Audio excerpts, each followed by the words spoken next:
दोस्तों, फिर से आपका एक्स्ट्रालॉजिक एकेडमिक क्लासेस में आपका स्वागत है। और आप एक्स्ट्रालॉजिक एकेडमिक क्लासेस के यूट्यूब चैनल पे हैं और हम पढ़ रहे हैं आज क्लास 9 का। चूँकि एक पिछला वीडियो जो है हमने कॉन्ग्रुएंसी का देखा था, तो अब ये कॉन्ग्रुएंसी के लिए दूसरी वीडियो है। तो जिनको कॉन्ग्रुएंसी पढ़नी है तो वो पहली वीडियो देख लें, फिर इसके बाद से इस वीडियो को देखें ताकि इसको अच्छे से समझ सकेंगे। तो आइए फिर स्टार्ट करते हैं। हमने कल तक के वीडियो में जो है वो हमने डिस्कस कर लिया था। प्रीवियस वीडियो में हमने डिस्कस कर लिया था कि उसके कुछ क्राइटेरिया होंगे और 4 क्राइटेरिया के बारे में हमने पढ़ा था। उसमें से जो ये फर्स्ट क्राइटेरिया था वो क्राइटेरिया था SSA, यानी अगर इसको हिंदी में कहा जाए तो कहेंगे भुजा, भुजा और भुजा, इसको बोलेंगे। ठीक है, अब इसी के बारे में हमको पूरा डिटेल जानना है। ये एक तरह का क्राइटेरिया है और ये क्राइटेरिया कब ऐसा शो होगा, कब ऐसा क्राइटेरिया शो होगा जब 2 ट्रायंगल हमको गिवन होंगे और उसमें सारे इंफॉर्मेशन ऑलरेडी इंक्लूड होंगे जो कि कॉन्ग्रुएंस ट्रायंगल की प्रॉपर्टी को शो करते होंगे, कि जिससे कॉन्ग्रुएंसी हमारी प्रूफ हो सकती है। अब हमको वही क्राइटेरिया इसमें फाइंड आउट करना है और फाइंड आउट करके हमको ये वाली क्राइटेरिया सेटिस्फाई करा देनी है। ठीक है, गिवन ट्रायंगल होगा, जैसा कि हम एग्जांपल के थ्रू भी लेंगे तो समझ में आ जाएगा। ऐसे सपोज कर लीजिए कि ये एक ट्रायंगल है ABC, एक इसी तरह से एक और ट्रायंगल है, अब वो कैसा है DEF। 2 ट्रायंगल हमारे पास है। अब हमको इन्हीं में कॉन्ग्रुएंसी दिखानी है, यानी मतलब ये कि अगर हम इसको उठा के इस पे रखें तो क्या होगा, ये इसको ओवरलैप कर जाएगा। ठीक है, यानी ये इसको ओवरलैप कर जाए या फिर ये इसको ओवरलैप कर जाए। तो हमारे पास रखने का तरीका क्या है, जैसे कि अब इंफॉर्मेशन गिवन हम करेंगे तो जैसे होगा कि मान लीजिए ये दे दिया गया 3, ये भी है आपका 3, ये हो गया आपका 5 और ये भी है आपका 5, ये हो गया आपका 7 और ये भी हो गया 7। तो जब ऐसे होंगे तो हम इसको अगर उठा के और इस पर रखना चाहेंगे तो जो 3 वाली साइड है वो 3 वाली साइड को ढकेगी, तो 3 वाली साइड से ही हम इसको लाके इस पे रखेंगे। तो जब हम देखेंगे क्या कि ये जो D है वो A पर प्रोजेक्ट हो जा रहा है और E जो है वो B पे प्रोजेक्ट हो रहा है और ये जो F जो है वो इस पे जाके प्रोजेक्ट हो रहा है, यानी कि उस पे गिर रहा है। अगर सपोज कि मान लीजिए इसको हम टर्न कर देते हैं, तो टर्न कर देंगे तो 3rd वाली साइड हो जाएगी और 3rd वाली साइड बेस वाली साइड तरफ जाएगी तो 3 ही जाएगी, यानी छोटा पड़ जाएगा। ठीक है, यहाँ पे 7 है तो मान लीजिए यहाँ 3, 4 वाला हिस्सा इधर, तो इतनी ही इसमें हो पाएगी, तो इस वाली साइड से नहीं ढक पाएगी। इसलिए इसमें पैटर्न्स का भी ध्यान देना बहुत ज़रूरी है। तो अगर हम लिखेंगे अगर हमारे पास पैटर्न लिखने का होगा तो हमारे पास लिखने का तरीका ये होगा कि कहेंगे कि इन triangle ABC and triangle DEF, यानी कि त्रिभुज ABC और DEF में हमको कॉन्ग्रुएंसी दिखानी है। ठीक है, तो उसके केस के लिए हम क्या करेंगे, हम ये कहेंगे कि AB is equal to DE, ये वाली साइड इसके इक्वल होगी। ठीक है, अच्छा, और AC जो है वो DF के इक्वल है, तो AC DF के इक्वल, BC जो है वो EF के इक्वल है, तो BC is equal to EF कर लें। ठीक है, तो हमने देखा कि 3 साइड इधर दिखा दिया गया। तीनों जो हमने इक्वलिटी दिखाई है वो क्या है, साइड की है। कॉन्ग्रुएंसी हमारी कहती भी है कि हमको भी ज़्यादा नहीं चाहिए, क्योंकि 3 एंगल हैं और 3 साइड्स हैं, तो 3 एंगल और 3 साइड कुल मिला के हमारे पास 6 कंपोनेंट, 6 कंपोनेंट में से हमको सिर्फ 3 की ही ज़रूरत है, कोई से भी 3 हो जाए। तो हमारे पास ये हुआ कि भाई इन 6 से मिला के पेयर बनाया जाए, तो हमने मैक्सिमम 3 पेयर निकाले और एक हमने RHS के लिए अलग से पेयर बना लिया। ठीक है, तो वो 3 पेयर हमने डिस्कस किया है कि कैसे बनाएंगे, तो पीछे वाली वीडियो में आप देख सकते हैं। और पीछे हमने देखा भी था कि कैसे 3 हमने बनाया था, उसका कलेक्शन लिया था। तो उसके हिसाब से हमने ये माना कि हमारी जो फर्स्ट कैटेगरी होगी SSS, तो उस कैटेगरी को अगर हम देखना चाहेंगे तो 2 कॉन्ग्रुएंट ट्रायंगल अगर होंगे तो उनको शो कराना होगा। तो कैसे शो कराएंगे, इस तरह से, है ना। AB is equal to DE, AC is equal to DF and BC is equal to EF। ठीक है, तो जिधर से साइड से होगा उधर से ही, इसीलिए इसके पैटर्न्स भी चलेंगे। अगर आप इस ट्रायंगल के इधर से लेके चल रहे हैं ABC, तो आप लेके चलेंगे DEF। ठीक है, अगर आप इधर से चलना चाहेंगे तो ट्रायंगल ACB, तो एंगल DFE, इस तरह से आप चलेंगे। तो पैटर्न्स का इसमें बहुत ही विशेष ध्यान देंगे, और जिस पैटर्न्स को रखते हैं, इसीलिए पैटर्न्स मायने रखते हैं क्योंकि इसमें क्योंकि ये D जो है वो A पे जाके गिर रहा है, इसीलिए पैटर्न इसका बहुत मायने रखता है। यानी कि ये जो है एक E जो है B पे आ रहा है, F जो है C पे आ रहा है, तो इसको ओवरलैप हो रहा है, इसीलिए इसका रास्ता जरूर मालूम होना चाहिए और दोनों के सेम रास्ते होंगे, तभी हम क्या लिखेंगे, कॉन्ग्रुएंट लिखेंगे। चलिए, तो लिखेंगे क्या, ABC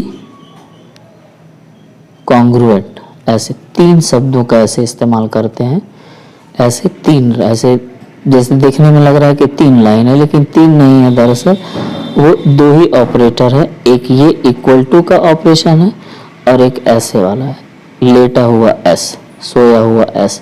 ये दरअसल क्या है, सिमिलरिटी को दिखाता है, यानी ये जो लेटा हुआ S है वो रूप को दिखाता है और ये जो है वो साइज को दिखाता है। तो इसके कहने का मतलब ये है कि जो देखने में भी समान हो और साइज में भी समान हो।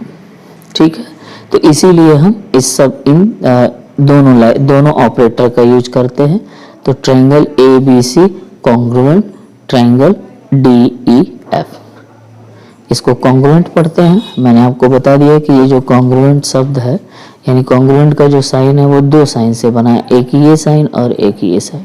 इसका मतलब हुआ कि साइड में इक्वल साइड, और इसका मतलब हुआ कि शेप में इक्वल। ठीक है, तो दोनों, चूंकि कॉन्ग्रुएंसी कहती भी है, कॉन्ग्रुएंस ट्रायंगल कब होगा, जब भाई शेप और साइज दोनों ही इक्वल होंगे। 2 ऐसे ट्रायंगल होंगे या 2 त्रिभुज ऐसे होंगे जिनका भुजा भी और देखने में, यानी कि जो उसका रूप है वो भी, दोनों ही इक्वल हो, तभी तो इसीलिए इक्वल साइज और इक्वल शेप के होते हैं। तो दोनों को मर्ज करके लिख दिया गया। ठीक है, तो चूंकि एक ट्रायंगल में हमारे पास 6 कंपोनेंट होते हैं, 3 कंपोनेंट का हमने यहाँ डिस्कस किया, बाकी के जो बचे कंपोनेंट हैं उसमें क्या होता है, तो वो जो है वो हम इसके रिजल्ट में लिखते हैं। ठीक है, तो इसका रिजल्ट्स क्या होता है, यानी कि मतलब ये कि अगर ये कॉन्ग्रुएंट हो गया, तो जो कॉन्ग्रुएंट हुआ है तो कोई न कोई कारण होगा। तो कॉन्ग्रुएंट जब हो गया तो इसका कारण ये मालूम चल रहा है कि अब जो बचे हुए जो 3 एस्पेक्ट है, जैसे हमने तीनों साइड ये हुए तो हमारे एस्पेक्ट 3 क्या बच गया, 3 एंगल, उनके बारे में क्या डिस्क्रिप्शन ये दे रहा है। और अगर डिस्क्रिप्शन दे रहा है तो क्या दे रहा है, ठीक है, तो क्या डिस्क्रिप्शन देता है वही देखते हैं। तो वो ये कहता है कि अगर साइड से कैटेगरी से ये कॉन्ग्रुएंट हो गया है तो हमको ये कुछ रिजल्ट देगा। ठीक है, अब जैसे ये लिखते हैं ना कॉन्ग्रुएंट, ये ऐसे लिखा गया तो यहाँ कैटेगरी भी मेंशन करेंगे कि किस कैटेगरी से हमने लिखा, तो साइड और साइड की कैटेगरी से हमने इसको कॉन्ग्रुएंस दिखाया है। ठीक है, अब तो रिजल्ट्स में हमको क्या मिलेंगे, बच गए भाई 3 एंगल। तो इसका मतलब ये कि ये वाला एंगल इसके इक्वल हो जाएगा, यानी angle A is equal to angle D, तो उसको लिखेंगे angle A is equal to angle D, और angle B is equal to angle E। और angle C is equal to angle F, क्योंकि ये एंगल भी इक्वल है तभी ढक रहा है। अगर ये एंगल ऐसे हो जाता, जैसे मान लीजिए अगर ये एंगल ऐसे हो जाता, तो जब इसको D वाला तो एक इक्वल है, लेकिन ये वाला एंगल अगर अलग होता यानी कि डिफरेंट होता तो इसको इस पे लेके जाते तो नहीं होता, ढकता नहीं इसको। ठीक है, तो ये चीज़ समझ में आ गई बात इसको। और ये जितनी भी चीज़ें हैं उसको हम लिखते हैं बाय CPCT। तो जब भी क्वेश्चन में आता है तो ये कैटेगरी आपको दे दी गई होती है, मतलब ये जो है कैटेगरी आपको दी जाएगी। अब कैटेगरी के हिसाब से आपसे पूछा जाएगा ये जो रिजल्ट में आया है। अगर SSS की कैटेगरी का क्वेश्चन होगा तो आपसे एंगल पूछा जाएगा। ठीक है, अगर SS की कैटेगरी का क्वेश्चन है तो एंगल आपसे पूछा जाएगा। और इसको हम क्या करते हैं, इसको SS की कैटेगरी से कॉन्ग्रुएंट दिखाएंगे और फिर उसके बाद से उसका रिजल्ट में हम क्या दिखा देते हैं, इसमें से अगर तीनों पूछता है तो तीनों दिखाएंगे, या कोई एक पूछेगा तो कोई एक दिखाएंगे, कोई दो पूछा तो कोई दो दिखाएंगे। बात समझ में आ रही है? ठीक है, अब देखिए ये लिखा है CPCT। तो ये जो CPCT है उसका मतलब क्या होता है, कॉन्ग्रुएंट ट्रायंगल। ठीक है, और ये CT का मतलब हो गया कॉन्ग्रुएंट ट्रायंगल, और ये CP का मतलब हो गया करस्पॉन्डिंग पार्ट। तो corresponding part of congruent triangle. ठीक है, तो करस्पॉन्डिंग पार्ट का मतलब ये कि इसके साथ लगे हुए, जैसे देखिए ये इसके करस्पॉन्ड हो गया, लेकिन हमें इसकी तुलना करें, जैसे AB की और AD की तुलना करें, तो इस AB और AD के वजह से, यानी ये दोनों इक्वल हुए, ये दोनों इक्वल हुए, ये दोनों इक्वल हुए, तो उसके वजह से एंगल हमारे क्या होगा, इक्वल हुए। तो ऐसी पॉसिबिलिटी कब हुई, जब एक ट्रायंगल का दूसरे ट्रायंगल की साइड से हमारा क्या है, इक्वलिटी दिखा। तो हम इसीलिए उसको करस्पॉन्डिंग पार्ट बोलते हैं। ठीक है, यानी कि संगत भुजाएं। संगत का मतलब एक साथ की लगने वाली भुजा। अब जैसे कोई दीवार है तो दीवार का मान लीजिए ये वाला फेस खड़ा है और एक दूसरी दीवार है ये वाली फेस, तो ये वाली जो लाइन होगी इस दीवार की का भी हिस्सा है, इस दीवार का भी हिस्सा है, तो इसको हम करस्पॉन्ड कहते हैं। ठीक है, और इसको जो कॉमन होता है वो आसन्न भी कहा जाता है। ठीक है, करस्पॉन्ड भी कहेंगे और उसमें आसन्न भी करेंगे। तो आसन्न वाले में तो जैसे एडजेसेंट के नाम से उसको जाना जाता है, तो वो चीज़ ये इसके बीच में एडजेसेंट दिखती। ठीक है, ये एडजेसेंट अगर होगा तो ये एडजेसेंट ये वाली दिखेगी कि इन दोनों लाइन के बीच में ये। ठीक है, तो संगत भुजा का मतलब एक साथ रखने वाले, एक साथ साइड के इक्वल है, इस वजह से उनको संगत कहा है। ठीक है, तो ज़्यादा टर्मिनोलॉजी पे ना ध्यान दें, है ना, नहीं तो वो फिर ज़्यादा कंफ्यूज कर देगी। सेकेंड कैटेगरी जल्दी से देख लेते हैं। तो सेकेंड कैटेगरी में क्या है, फर्स्ट वाली कैटेगरी में क्या थी, SSA ये था, इसमें से अब हम बीच वाला एक S गायब कर देंगे, यानी एक साइड को हटा देंगे, तो हमारे पास क्या कैटेगरी बनेगी, SA। एक साइड हटाया और एंगल घुसेड़ दिया उसी में। ठीक है, यानी एंगल को हमने उसमें इंक्लूड जगह दे दी और ये है। तो इसको अगर हिंदी में देखा जाए तो ये SAS बन गया इंग्लिश में, और हिंदी में अगर इसको देखा जाए तो इसको कहेंगे भुजा कोण भुजा। ठीक है, और इंग्लिश में कहेंगे साइड एंगल साइड। ठीक है, अब इसमें जब इस कैटेगरी का जब क्वेश्चन होगा आपके पास, तो उसमें जो आपके ट्रायंगल दिए गए होंगे,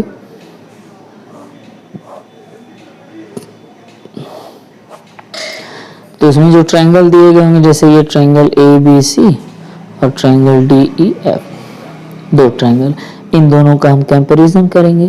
तो कंपैरिजन करेंगे तो कोई दो साइड हमारे पास इक्वल होगी और उसके बीच का एंगल इक्वल हम लेंगे। ठीक है, जैसे कहने का मतलब मान लीजिए हमने ये कहा कि ये 3 है तो ये भी 3 है, ये मान लीजिए 4 है तो ये भी 4 है, तो ये है तो इन दोनों के बीच का एंगल। ठीक है, ये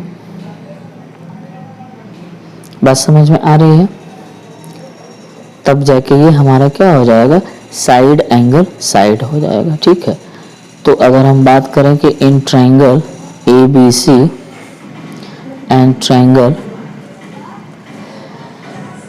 डी ई एफ, तो ट्रायंगल ए बी सी और ट्रायंगल डी ई एफ, इन दोनों में हमको दिखाना है कौन कौन सी कैटेगरी, ये कैटेगरी। तो मतलब ये है कि A B is equal to D E, कोई से भी एक साइड इक्वल दिखाएंगे, फिर कोई दूसरी साइड जो होगी वो दूसरे वाले ट्रायंगल के रिस्पेक्ट में क्या हो जाएगी, इक्वल होगी। और एंगल, भरसक कोशिश यही रहे कि हमारी जो एंगल है वो उन्हीं दोनों साइड्स के बीच की हो, ठीक है, इन्हीं दोनों साइड्स के बीच की अगर हो, जैसे ये angle A is equal to angle D, तो हमारी ये साइड और ये एंगल, तो हम इसको क्या कह देंगे, साइड एंगल, साइड की प्रॉपर्टीज को हम बोलेंगे, ठीक है। ये लिखने के पैटर्न भले ही अलग हो, लेकिन ये वाली पैटर्न कोशिश की जाती है कि इसको साइड एंगल साइड हम लिखें, ठीक है। इन केस अगर आप साइड एंगल लिख देते हैं तो ऐसा लिखने में तो थोड़ा सा वो लग रहा है, गलत लग रहा है, या फिर वो चीज़ ऐसे लग रहा है कि नहीं ये अलग है, लेकिन ऐसा कुछ नहीं है। कैटेगरी आप उसको इंटरचेंज कर सकते हैं, उसमें कोई ऐसी दिक्कत नहीं है, लेकिन पैटर्न्स नहीं बदलेंगे, ठीक है, बात ये समझ लीजिए। हाँ, तो इसके हिसाब से ये है कि triangle A B C congruent triangle D E F. तो जब ये हो गया तो ऑब्वियस सी बात है कि भाई रिजल्ट मिलेगा जैसा कि था। तो इधर दो साइड और एक एंगल आ गया, तो बचे हुए कौन थे, तो हमारे पास बच गए हैं ये एंगल और ये एंगल और एक हमारी ये वाली साइड। तो जो बचा हुआ है वो इक्वल लिख देंगे, तो साइड के पहले लिखते हैं, तो B C is equal to E F और angle B is equal to angle E और angle C is equal to angle F, और इन तीनों को क्या लिखेंगे, by C P C T, ठीक है। यहाँ जब हम कॉन्ग्रुएंसी दिखाएंगे तो कैटेगरी लिखना नहीं भूलेंगे, यहाँ पे लिख देंगे कैटेगरी कौन सी, एस ए एस, ठीक है, क्योंकि हम ये एस ए एस कैटेगरी पढ़ रहे हैं, ठीक है। बात समझ में आ रही है। भुजा कोण भुजा की कैटेगरी।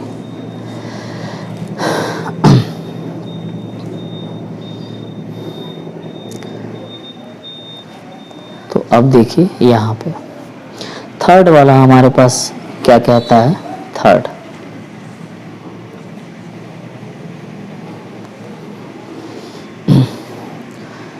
हमारा क्या कहता है कि अब इसमें से आप चाहें तो एक साइड और गायब कर दीजिए, या पहले का या फिर लास्ट का। तो पहले का अगर गायब करेंगे तो पहले लिख लीजिए एंगल एंगल साइड, ठीक है। या लास्ट का गायब करेंगे तो साइड एंगल एंगल लिख लीजिए, ठीक है। तो इसको कह सकते हैं क्या, भुजा कोण कोण भुजा, ठीक है।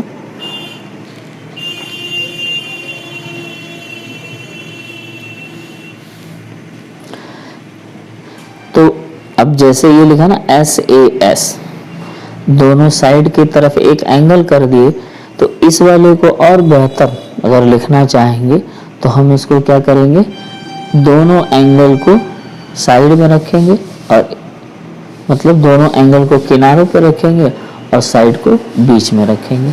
तो कहने का मतलब ये कि कोण भुजा कोण, ये एक स्टैंडर्ड फॉर्म हो जाता है इसको लिखने के लिए, ठीक है। तो क्रम एक आपको मिल जाता है। तो मेनली हमारी जो थर्ड वाली कैटेगरी है वो कौन सी है, ये है।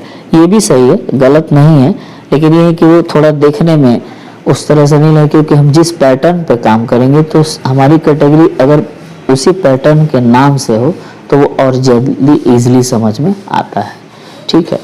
अब जैसे यहाँ कहा गया कि दो साइड के बीच का एक एंगल लिया गया, तो वैसे यहाँ दो एंगल के बीच में बीच वाली जो साइड होगी उसको हम लेंगे, ठीक है।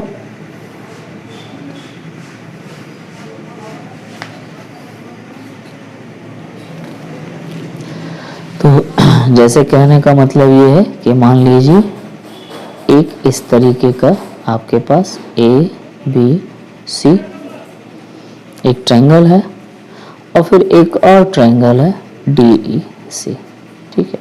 हालांकि मैं बना रहा हूँ तो थोड़ा सा इधर उधर है, लेकिन हम ये मानेंगे कि ये दोनों एक जैसे हैं, एक बराबर में है, ठीक है।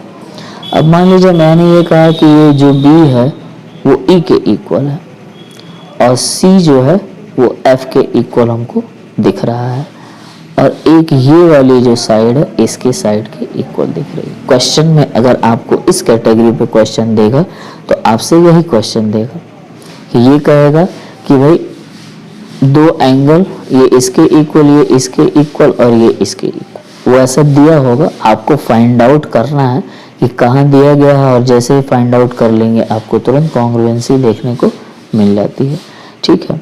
तो इसके हिसाब से अगर देखें ये गिवन इन्फॉर्मेशन है हमारे पास, तो वही बात है, पुरानी कहानी फिर से लिखेंगे, triangle ABC and triangle DEF, ठीक है। अब हम क्या देखेंगे, angle B is equal to angle E और BC साइड जो है वो EF साइड के इक्वल है और C एंगल जो है वो एंगल F के इक्वल है। तो ये हो गया हमारा एंगल, ये हो गया हमारा साइड और ये हो गया हमारा एंगल।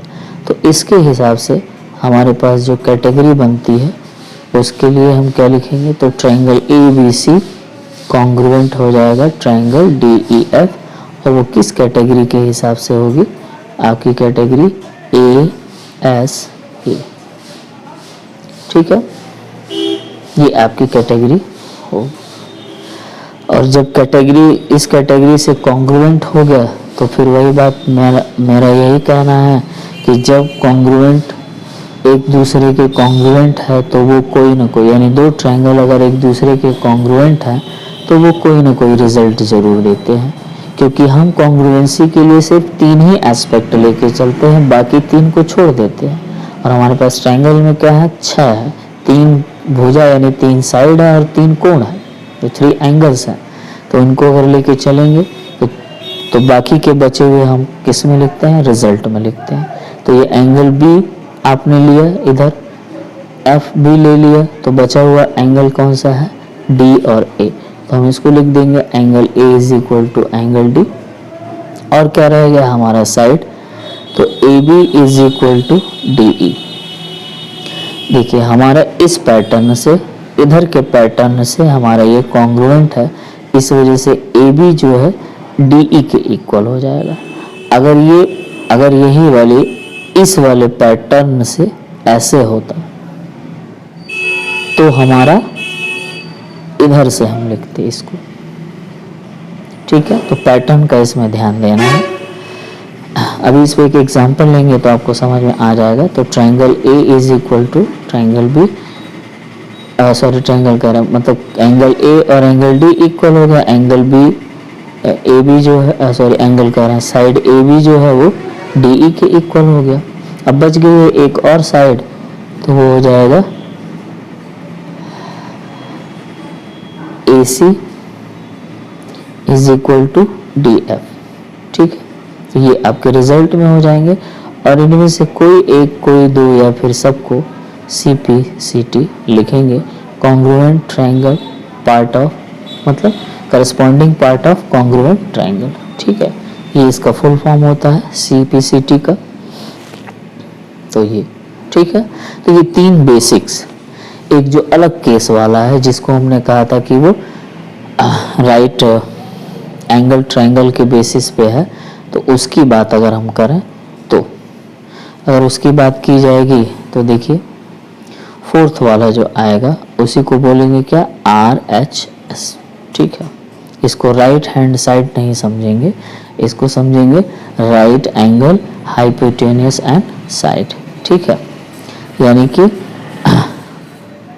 समकोण, अगर हिंदी में इसको कहें तो समकोण, कर्ण और भुजा, प्रतिबंध, ठीक है। कैटेगरी का मतलब हो गया प्रतिबंध। तो एक समकोण होगा, ठीक है, 90 डिग्री का कोण होगा, तो वो चीज़ तो ऑब्वियस सी बात है कि इसमें जो दो ऐसे ट्रायंगल होंगे, वो दोनों ट्रायंगल एक ही जैसे होंगे और उसमें खास ये होगा कि वो क्या है 90 डिग्री के होंगे। ठीक है, यानी दोनों राइट एंगल ट्रायंगल होंगे और बिल्कुल हूबहू उसी जैसे होंगे, तभी आप इसको कॉन्ग्रुएंस दिखा पाएंगे। ठीक है, तो इसके केस में होगा कि मान लीजिए ट्रायंगल ए बी सी में बी पर 90 डिग्री है यानी 90 अंश का कोण है और इसमें डी ई एफ में ई पर 90 डिग्री का कोण। ठीक है, तो राइट एंगल ट्रायंगल की प्रॉपर्टी ये भी कहती है कि 90 के ठीक सामने वाली जो साइड होती है उसको क्या बोलते हैं, हाइपोटेन्यूस बोला जाता है। ठीक है, बस समझ में आ रहा है, इसको हिंदी में कर्ण कह सकते हैं। तो 90 के अपोजिट साइड, 90 एंगल के अपोजिट साइड आपका क्या हो जाएगा, हाइपोटेन्यूस। तो उसी हिसाब से ये भी आपका हाइपोटेन्यूस हो गया। ठीक है, यानी कि कर्ण।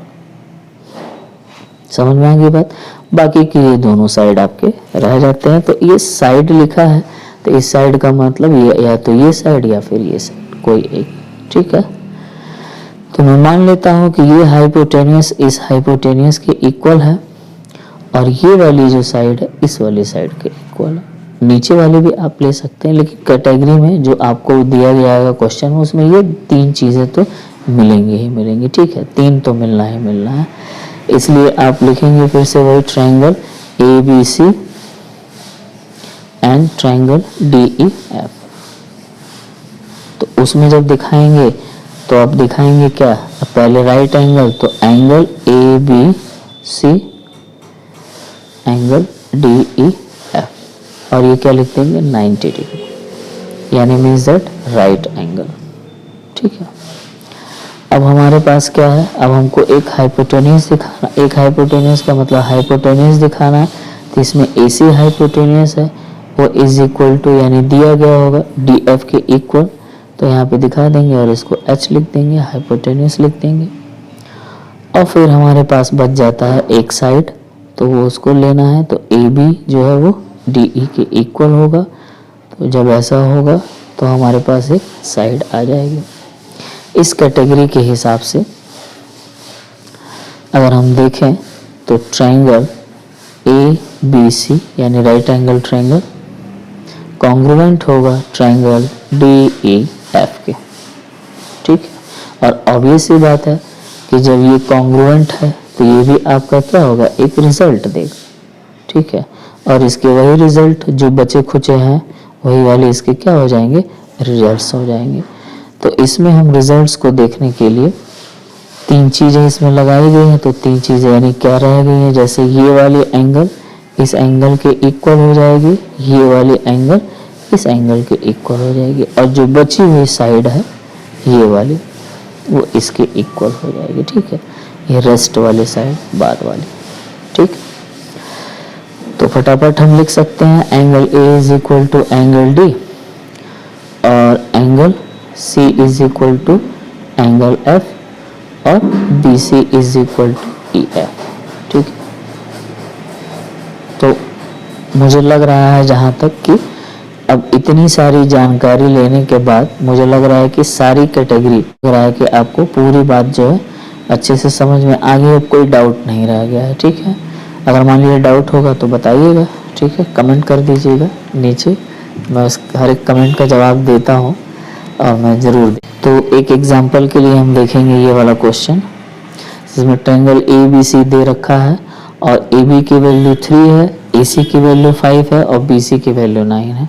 ट्रायंगल DEF में आपको दे रखा है AE की वैल्यू 5, DF की वैल्यू 3 और EF की वैल्यू 9। अब इसमें ध्यान देने वाली बात ये है कि ये वाली जो AB जो है ये इधर की तरफ दे रखा है 3 और ये DF जो है वो 3 दे रखा है। तो मतलब ये है कि अगर हम इधर से मूव कर रहे हैं, A से B के पास जा रहे हैं फिर C के पास जा रहे हैं, तो इधर से अगर हम चाहेंगे कि इक्वलिटी में जाएंगे तो हमको किधर से जाना पड़ेगा, A के पास से F के पास से फिर हमको E तक पहुंचना पड़ेगा। ठीक है, ये बात समझ में आ रही है। तो अगर इन दोनों में देखा जाए तो लिखेंगे क्या, AB is equal to DF। हमको देखने को मिला और इसकी वैल्यू कितनी है 3। अब BC को जो हमने देखा तो BC is equal to EF और ये हमको देखने को मिला 9। AC is equal to DE और वो हमको मिल गया 5। AC DE ये हमको मिला। ये तो BC और ये EF था है। तो आपने देखा ये पलटा हुआ जैसे लग रहा है कि ये अब पलट के रखना है, यानी जब ये इसको कब ढकेगा, जब आप इसको ऐसे उठाएंगे और इसको पलट देंगे तब। मतलब ये कि A जो है A पे गिरेगा, लेकिन F जो है वो किस पे गिरेगा, B पे। F जो है वो B पे गिरेगा क्योंकि इसको पलट के ऐसे डालना है, और ये किस पे गिरेगा, E पे गिरेगा। तो मतलब ये कि अगर इस ट्रायंगल को इसके कॉन्ग्रुएंस हमको दिखाना है तो हम कैसे दिखाएंगे, ट्रायंगल ABC कॉन्ग्रुएंट। अब देखिए ABC तो इसको लिखेंगे DFE क्योंकि जो जिस पे गिरा है उसी के हिसाब से। तो इधर से ट्रायंगल बनाएंगे, A के ऊपर कौन गिरा, D, तो D को लिखेंगे। B के ऊपर कौन गिरा, F, तो ये F लिखेंगे। और C के ऊपर कौन गिरा, E, तो ये। समझ में आ गया। तो ये पैटर्न का मतलब है। तो ये कैटेगरी यहाँ पे आपको मालूम, ये भी साइड, ये भी साइड, ये भी साइड, तो कैटेगरी तो हमको मिल गई SSA। लेकिन यहाँ जो पैटर्न चेंज हुआ उसको ध्यान देना कि A D के सामने, B F के सामने और C जो है वो E के सामने आया हुआ था। इस वजह से हमने इसको इस तरह से लिखा। ठीक है, बात समझ में आ रही है। तो इस एग्जाम्पल से हमको ये पैटर्न का ज्ञान होता है कि पैटर्न कैसे हमको फॉलो करना है। और जब भी होगा पैटर्न जरूर हम ध्यान देंगे, बिना पैटर्न का ध्यान दिए हुए ये काम हम बिल्कुल भी नहीं करेंगे जब भी कॉन्ग्रुएंसी हम प्रूफ करेंगे। ठीक है, तो पैटर्न समझ में आया कैसे चेंज होगा, पाथ कैसे किधर से किधर मूव कर रहा है। ठीक, अब हमारे पास सीधे आते हैं कुछ एग्जाम्पल्स हैं, तो उस एग्जाम्पल्स को आप प्रैक्टिस करिएगा और प्रैक्टिस करके आप देख सकते हैं। एक दो और एग्जाम्पल ले लिया जाए, जैसे कि मान लीजिए SS वाले में है, हम SAS पे एक एग्जाम्पल लेते हैं।